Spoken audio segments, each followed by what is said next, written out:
And this is for my Town Star followers, but I think everyone should pay attention to this because so Town Star, which is made by Gala Games, the team behind it announced that they were going to be leaving town. So to back up, this is a play to earn game. Town Star is a play to earn game on the Gala blockchain. But in July, they turned off the earn function and they're working on a new version of Town Star. The playtest is out for a small set of people, but they're going to open up possibly this week. They said possibly last week, so we'll see. But the big thing is that it used to earn via a new token called Town. They are getting rid of Town, and it's going to be all the earning is going to be in Gala.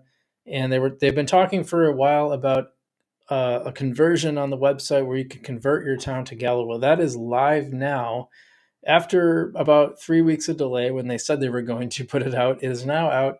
You can do it. However, by the way, no announcement about this. They didn't announce this anywhere. It just popped up on the website today.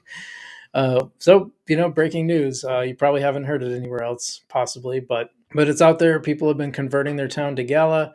The conversion rate is 1.25 town to 1 Gala, so you get a little less Gala than you had town. And they were saying 2 to 1. I think they mean 2 tokens down to 1 token is what they were saying. That was really confusing the way they worded that. I don't know why they said it that way. Everyone knows you're converting town to Gala. Okay, great, we get that. Now there's a problem with it because if you were earning town, you earn town on the Gala chain, which is different from the Geary chain, which is what they're going to. So in order to convert your Gala, you have to convert it to the ETH version, and that was not working for me today. So I wasn't able to convert my town to Gala. I hope they got that fixed because not working. But this is a big deal if you owned Town Star NFTs. The new Godot version launching means that the earn will be turned back on. It's in playtest right now. They're going to expand the playtest hopefully this week. They said it sounded like there's not many barriers to doing it.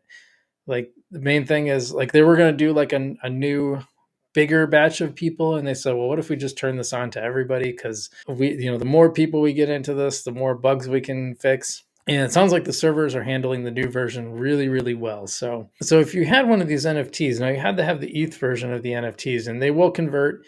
You will be able to use them, and those earn. But anything that they've done new will not earn anything. So you got to keep that in mind. They also did away with the Gala Power thing, which I think was really annoying anyway. So if you have tokens, they will earn, and what they will earn is you basically get a certain share of like what they take in every day. So it's gonna really vary from day to day. It's gonna depend on the powers of your NFTs, their earning power, and the earning power is going to stay the same. It changed a little for like the Miranda's Fox ones, I think, but the rest stay the same. You can still buy some of those on OpenSea, by the way. I suppose probably Blur too. Imagine Blur has the Town Star NFTs as well. So you can buy them on there, and if you want, and you want to earn some, but I have no idea what the earning is going to be like. I have no idea if it's going to be worth it.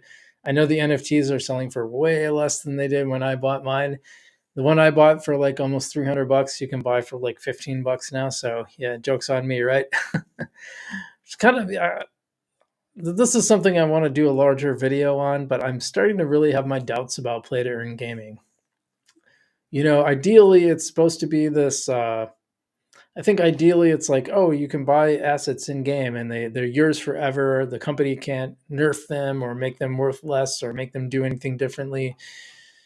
And it's like this immutability. So you really, really own the thing. If you buy a gun in Fortnite, you really own the gun.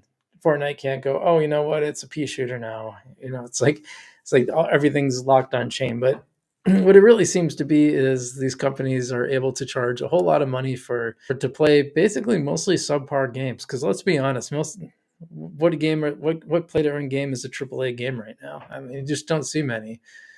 And then you have companies like Gala Games where they got like they're selling NFTs for like 10 games, and I think 2 of them are playable, maybe 3. It's a little bit frustrating. So it's something I'm thinking about. It's something I'm thinking about on play to earn games. And I was one of the biggest proponents of them.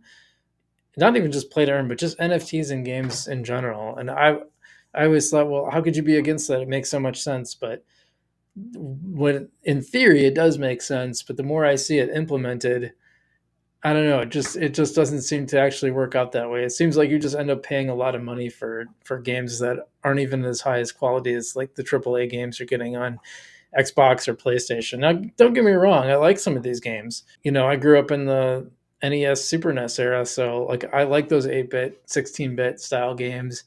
So I'm not necessarily hating on it, and I have no interest in playing like Call of Duty or any of those really super realistic looking games. Like I kind of like the old school style, but I also don't I want to pay like $100 to play a game. It's just so I can buy the NFTs for it. So I don't know. I'll probably do a longer video on that with a little few more examples and stuff. But just kind of want to give my thoughts on that. So I think that's it for this week. Unless you guys got